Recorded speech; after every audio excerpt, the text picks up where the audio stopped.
नमस्कार दोस्तों, मैं कपिल बोला निकवी क्लासेज में आपका एक बार फिर से हार्दिक स्वागत व अभिनंदन है। दोस्तों, हमारा टॉपिक चल रहा था नीति निर्देशक तत्वों का। इससे पहले हमने मूल अधिकार, मूल कर्तव्य और क्या संविधान में विभिन्न स्रोत और इसके पहले प्रस्तावना का टॉपिक हमने पूरा पूरा क्लियर कर लिया है और उसका सविस्तार पूर्वक हमने अध्ययन कर लिया। दोस्तों, नीति निर्देशक तत्व के बारे में भी हमने एक क्लास कर ली है और अब आगे की बात करते हैं। नीति निर्देशक तत्व पहले किस भाग में लिया गया है? भाग 3 में इसका क्या, भाग 4 में क्या मिलता है? इसका वर्णन मिलता है। किसका? नीति निर्देशक तत्व का। अनुच्छेदों की बात करें तो अनुच्छेद 36 से 51 तक किसका वर्णन मिलता है? अनुच्छेद 36 से 51 तक किसका वर्णन मिलता है? नीति निर्देशक तत्वों का वर्णन मिलता है। नीति निर्देशक तत्व लिए कहां से गए हैं? तो आयरलैंड के संविधान से हमें संविधान में प्राप्त किए गए हैं। आयरलैंड के संविधान से हमारे संविधान में क्या किए गए हैं? नीति निर्देशक तत्व शामिल किए गए हैं। इसमें भी हमने कहां से कहां 36 से लेकर 51 तक, 36 से लेकर 41 तक के अनुच्छेद हमने कल की क्लास में पूरे कंप्लीट कर लिए हैं। जैसे 36 में दिया गया था कि राज्य की परिभाषा एवं उसके समाज के लिए विकास की नीतियों का निर्माण करना। फिर हमने 37 में बात की थी लोक कल्याणकारी राज्य की स्थापना करना। 38 में हमने बात की थी कि समाज कैसा हो, सामाजिक आर्थिक राजनीति से न्याय युक्त समाज की स्थापना करना। 39 में हमने बात की थी कि सभी समाज में स्त्री और पुरुष को समान अधिकार देना, समान कार्य के लिए समान वेतन प्राप्त करने के लिए। 39 क्या में बात की थी? आजीविका के लिए 39 में बात की थी। 39 क्या में बात की थी? जिसकी आय 1 लाख से कम है तो सरकार उसे मुकदमा करने के लिए क्या देगी? निःशुल्क न्यायिक सहायता प्रदान करेगी। फिर हमने 40 में बात की थी ग्राम पंचायतों का गठन, जो वेरी मोस्ट इंपोर्टेंट अनुच्छेद में बताया था कि यह 40 ग्राम पंचायतों के गठन के बारे में प्रावधान करता है।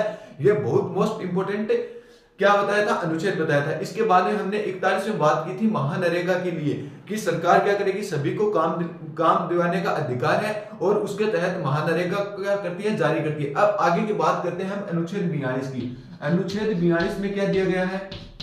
अनुच्छेद 42 पार्श्व काल के दौरान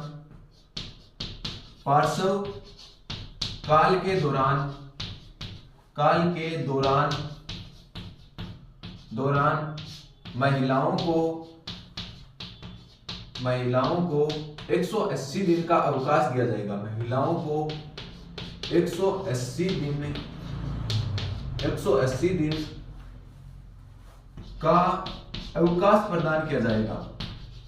अवकाश प्रदान किया जाएगा। ये दोस्तों किस अनुच्छेद में बताया गया है? अनुच्छेद 42 में बताया गया है। देखो दोस्तों, 4 2 कितने होते हैं? 6 होते हैं। याद करने का तरीका भी देखो, 4 2 कितने होते हैं? 6 होते हैं। 6 महीना का अवकाश दिया जाएगा। कब? यदि किसी महिला के बच्चा हो रहा है पार्श्व काल के दौरान, किसी महिलाओं को क्या दिया जाएगा? महिलाओं को 180 दिन का, उसे कोई भी कार्य में कार्यरत है तो उसे 180 दिन का क्या दिया जाएगा? अवकाश दिया जाएगा, चाहे वो कार्य सरकारी हो या प्राइवेट हो।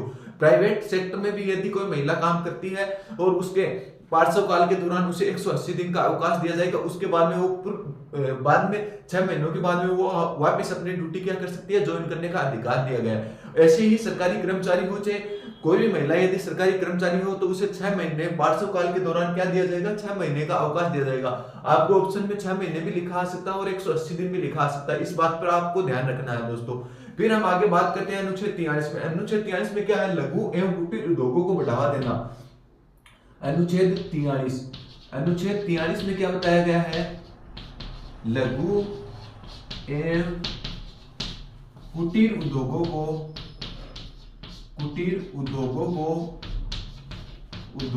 को बढ़ावा देना। ये किसमें कहा गया है दोस्तों? लघु एवं कुटीर उद्योगों को बढ़ावा देने की बात किसमें कही गई है? तो अनुच्छेद 43 में कही गई। इसमें साथ साथ ही सहकारिता को भी बढ़ावा देना। सहकारिता को भी बढ़ावा देना।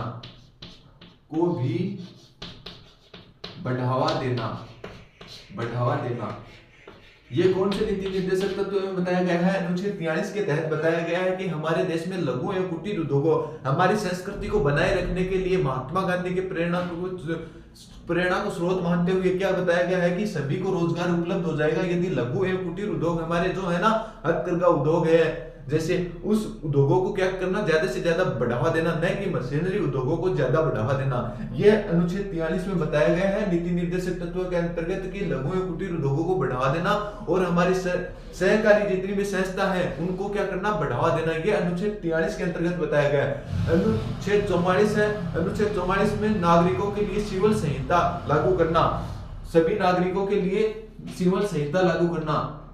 अनुच्छेद 44 मोस्ट अनुच्छेद है, अनुच्छेद 44 सभी नागरिकों के लिए, सभी नागरिकों के लिए, नागरिकों के लिए सिविल संहिता लागू करना, सिविल संहिता लागू करना। ये किसमें बताया गया है दोस्तों, अनुच्छेद 44 में बताया गया है। सिविल संहिता लागू करने वाला पहला राज्य, ये लागू करने वाला पहला राज्य, लागू करने वाला पहला राज्य कौन सा है दोस्तों, गोवा। पहला राज्य कौन सा है, गोवा। सिविल संहिता लागू करने वाला पहला राज्य कौन सा है, ये पूछा जाए तो गोवा है। तो दोस्तों हमने 3 अनुच्छेदों की बात की है। यहाँ पे अनुच्छेद 42 में क्या बताया गया है कि पार्श्व काल के दौरान किसी भी महिलाओं को क्या दिया जाएगा, 6 महीने का क्या प्रदान किया जाएगा, अवकाश प्रदान किया जाएगा। इसके बाद में हमने बात की है अनुच्छेद 43 में लघु एवं कुटीर उद्योगों को क्या दिया जाएगा, बढ़ावा देने का काम किया जाएगा और सहकारिता को भी क्या देना है, बढ़ावा देना है। और अनुच्छेद 44 वेरी मोस्ट है, नीति निर्देशक तत्वों के अंतर्गत सभी नागरिकों के लिए सिविल संहिता लागू करने का काम करना है। और ये सिविल संहिता लागू करने वाला पहला राज्य पूछ लिया जाए तो कौन सा है, तो गोवा है। दोस्तों एक बार आप इसका स्क्रीनशॉट लें, फिर हम आगे बढ़ेंगे।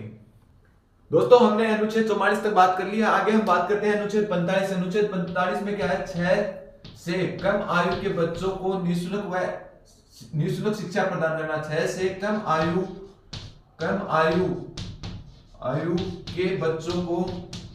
के बच्चों को निःशुल्क शिक्षा प्रदान कराना, निःशुल्क शिक्षा। 6 से कम आयु के बच्चों को निःशुल्क शिक्षा प्रदान कराना किसमें बताया गया है, प्रदान कराना। ये किसमें बताया गया है दोस्तों, अनुच्छेद 45 में बताया गया है। क्या है, 6 से कम स्तर के जो बच्चे हैं ना, वो स्कूल में तो 5 साल से पहले बाद में के बच्चे का एडमिशन किया जाता है, तो उससे पहले बच्चा खेलने की उम्र में कहां शिक्षा प्रदान करेगा, तो वो आंगनवाड़ी केंद्रों पर क्या निःशुल्क शिक्षा प्रदान कराने के बारे में अनुच्छेद 45 में बताया गया है नीति निर्देशक तत्वों के तहत। दोस्तों अनुच्छेद 46 में क्या बताया गया है, एससी व एसटी को शिक्षा में संवर्धन प्रदान करना। एससी व एसटी को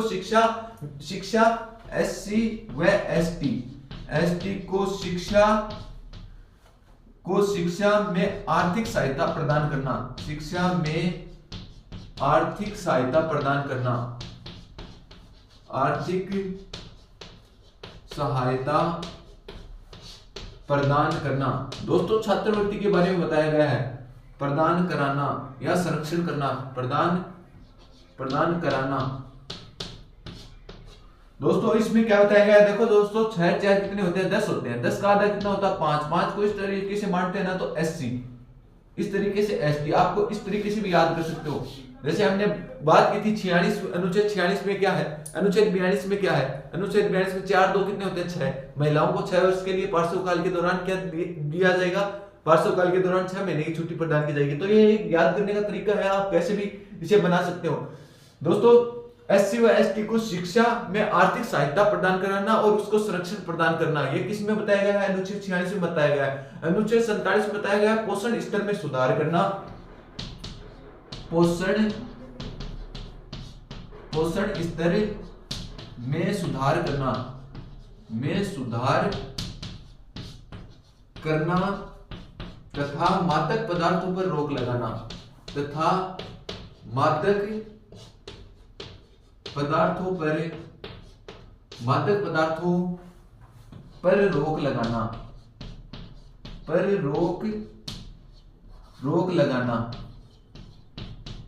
लगाना। दोस्तों किस अनुच्छेद में बताया गया है? अनुच्छेद 47 में बताया गया है कि पोषण स्तर में तो क्या करना, हमारे भारत के में समाज में गरीबी ज्यादा होने के कारण उसके पोषण स्तर में सुधार करना, जिससे बच्चे क्या नहीं हो, बीमार नहीं हो, आगे आने वाली पीढ़ी में क्या हो, अच्छे से अच्छा विकास हो सके, सुधार हो सके। ये अनुच्छेद 47 में बताया गया कि पोषण स्तर में सुधार करना और जितने भी मादक पदार्थ, नशीले पदार्थ है उस पर सरकार के द्वारा क्या करना, पाबंदी लगाना, ये बताया गया है। दोस्तों एक बार रिवाइज करते हैं। इसमें अनुच्छेद 45 में क्या, 6 से कम आयु के बच्चों को निःशुल्क व अनिवार्य शिक्षा प्रदान करना है। किस स्तर पर? आंगनवाड़ी स्तर पर यह शिक्षा प्रदान की जाएगी। अनुच्छेद 46 में बताया गया है SC ST को शिक्षा प्रदान करने के लिए आर्थिक सहायता प्रदान करना। और अनुच्छेद 47 में बताया गया पोषण स्तर में सुधार करना व मादक पदार्थों पर रोक लगाना। एक बार आप इसका स्क्रीनशॉट ले, फिर हम आगे के अनुच्छेद पढ़ेंगे। दोस्तों हमने 47 तक अनुच्छेद पढ़ लिया है। 48 में आगे अनुच्छेद पढ़ेंगे 48 में क्या बताया गया है? कृषि एवं पशुपालन में नवीन तकनीक का प्रयोग। कृषि एवं पशुपालन में नवीन तकनीकों का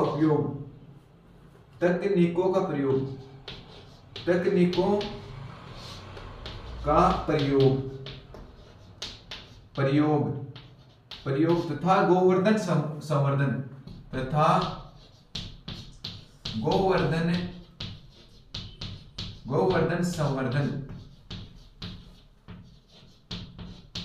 मतलब गायों की रक्षा करना। गायों की रक्षा के लिए गौ हत्या पर रोक किस अनुच्छेद में बताई गई है? अनुच्छेद 48 में।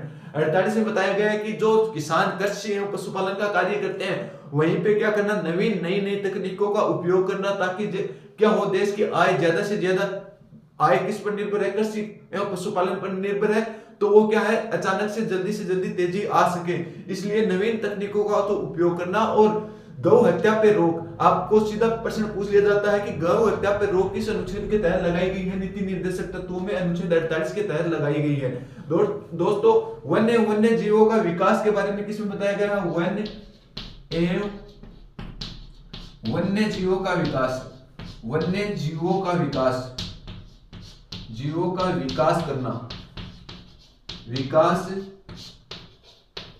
करना, ये किसमें बताया गया है? दोस्तों अनुच्छेद 48 के में बताया गया है कि वन्य जीवों का क्या करना, विकास करना, उसे बढ़ावा देना, ताकि हमारे देश में पर्यटन क्षेत्र को क्या मिल सके, बढ़ावा मिल सके। इसलिए वन्य जीव संरक्षण अधिनियम भी पारित किया गया है। वन्य जीव संरक्षण अधिनियम 1978 में पारित किया गया था, 72 में पारित किया गया था। उससे पहले क्या है, इंदिरा गांधी ने ये नियम पास किया था वन्य जीवों की सुरक्षा के लिए। इसे कौन से विषय हमने बात की थी 8वीं अनुसूची में, सूचियों के बारे में बात की थी, उसमें समवर्ती सूची में वन्य जीव संरक्षण अधिनियम को रखा गया था। दोस्तों आगे बात करते हैं अनुच्छेद 49 में। अनुच्छेद 49 में ऐतिहासिक स्मारक स्थल आदि को क्या करना, संरक्षित करने का कार्य करना। ऐतिहासिक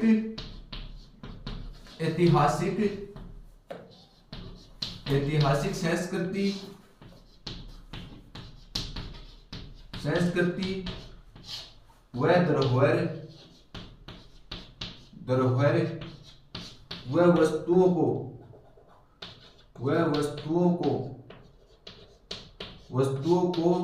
संरक्षण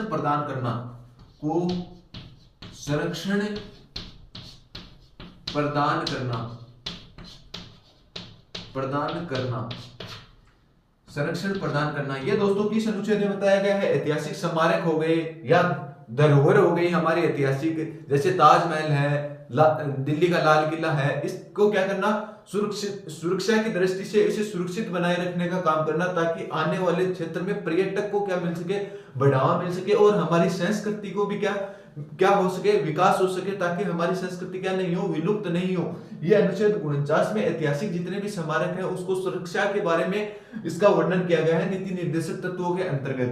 बात करते हैं अनुच्छेद 50 में। अनुच्छेद 50 में क्या बताया गया है? दोस्तों अनुच्छेद 50 में बताया गया न्यायपालिका का कार्यपालिका से पृथक करना। न्यायपालिका को कार्यपालिका से पृथककरण, कार्यपालिका से पृथक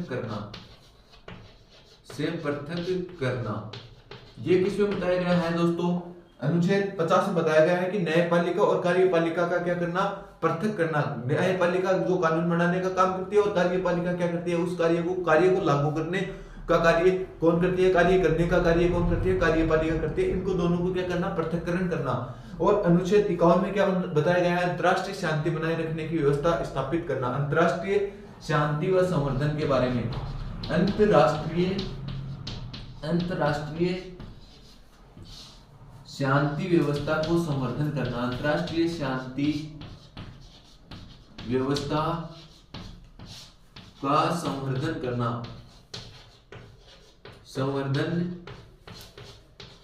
करना, दोस्तों 51 अनुच्छेद 51 है, ये बहुत बार पूछा गया है। अंतरराष्ट्रीय स्तर पर शांति बनाए रखने का कार्य किस अनुच्छेद के तहत किया जाता है, अनुच्छेद 51 के तहत किया जाता है। दोस्तों अनुच्छेद 51 में अंतरराष्ट्रीय शांति के लिए एक पंचशील समझौता भी हुआ था, जिसको अध्यक्षता किसने की थी, जवाहरलाल नेहरू ने, हमारे देश के प्रधानमंत्री ने की थी। तो अंतरराष्ट्रीय शांति व्यवस्था बनाए रखने का कार्य किस अनुच्छेद के तहत है, अनुच्छेद 51 के तहत है। दोस्तों एक बार हम इसका फिर से रिवाइज करते हैं कि इसमें क्या क्या है। दोस्तों शुरुआत से करते हैं। नीति निर्देशक तत्व आयरलैंड के तो संविधान से हमारे देश के संविधान में शामिल किए गए थे। इसका वर्णन भाग 4 में मिलता है। अनुच्छेद 36 से 51 तक इसका वर्णन मिलता है। 48 में, अनुच्छेद 48 में क्या बताया गया है, कृषि एवं पशुपालन के लिए नवीन तकनीकों का क्या करना चाहिए, प्रयोग करना चाहिए। और गौ हत्या पर रोक लगाने का कार्य कौन से अनुच्छेद में है, अनुच्छेद 48 में। वन्य जीवों का संरक्षण करना और उसको विकास करना, ये किस में बताया गया है, अनुच्छेद 48 क्या में बताया गया है। फिर बात करते हैं अनुच्छेद 49 में। अनुच्छेद 49 में बताया गया है विश्व ऐतिहासिक संस्कृति धरोहर आदि का विकास करना और उसको क्या करना, सुरक्षा प्रदान करने के बारे में बताया गया है अनुच्छेद 49 में। अनुच्छेद 50 में बताया गया है कि न्यायपालिका का कार्यपालिका से पृथक करना, ताकि क्या करें, शासन व्यवस्था सुचारू रूप से चलती रहे। और अंतरराष्ट्रीय स्तर पर शांति व्यवस्था बनाए और उसको संवर्धन करने का कार्य अनुच्छेद 51 क्या में बताया गया है। ये हमारे नीति निर्देशक तत्व है। इन नीति निर्देशक तत्वों के बारे में हम कुछ और अन्य तथ्य के बारे में भी पढ़ेंगे। आपके अनुच्छेद जो थे 36 से लेकर 51 तक वो हमने पूरे करवा दिए हैं। अभी इसके बारे में ये पढ़ेंगे कि ये न्यायालय में वाद योग्य है या नहीं है, इसकी प्रकृति किस प्रकार की है, इसके बारे में हम चर्चा करेंगे। दोस्तों एक बार आप इसका स्क्रीनशॉट लें, फिर हम आगे चर्चा करते हैं। दोस्तों आगे बात करते हैं हम नीति निर्देशक तत्वों में क्या है। देखो दोस्तों, मूल अधिकार में न्यायालय क्या करता था, हस्तक्षेप कर सकता था, उसमें संसद किसी भी प्रकार का परिवर्तन कर सकती थी। परंतु नीति निर्देशक तत्व क्या है, न्यायालय द्वारा परिवर्तनीय नहीं है। एक बात तो क्या हो गई, नीति निर्देश यह है न्यायालय द्वारा परिवर्तनीय नहीं है, द्वारा परिवर्तनीय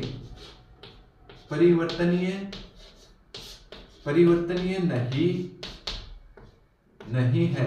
दोस्तों इसमें न्यायालय क्या नहीं कर सकता, किसी भी प्रकार का क्या नहीं कर सकता, इसमें परिवर्तन नहीं कर सकता। इसकी प्रकृति तो क्या हो गई, सकारात्मक होगी या नकारात्मक। जैसे हमने मूल अधिकारों की बात की थी, मूल अधिकारों की प्रकृति कैसी है, तो नकारात्मक थी।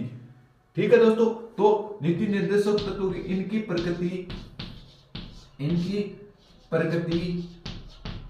प्रकृति सदैव सकारात्मक होती है, सदैव सकारात्मक होती है। दोस्तों यदि प्रकृति सकारात्मक होगी तो ही क्या कर सकेंगे, समाज में क्या कर सकेंगे, लोकतंत्र, एक अच्छे लोकतंत्र की स्थापना कर सकेंगे, एक अच्छे समाज की स्थापना कर सकेंगे। तो आपसे पूछ लिया जाए कि नीति निर्देशक तत्वों की प्रकृति कैसी होती है, तो सकारात्मक होती है। दोस्तों आगे बात करते हैं ये किस प्रकार के समाज की स्थापना करते हैं। समाज में सामाजिक व आर्थिक दृष्टि से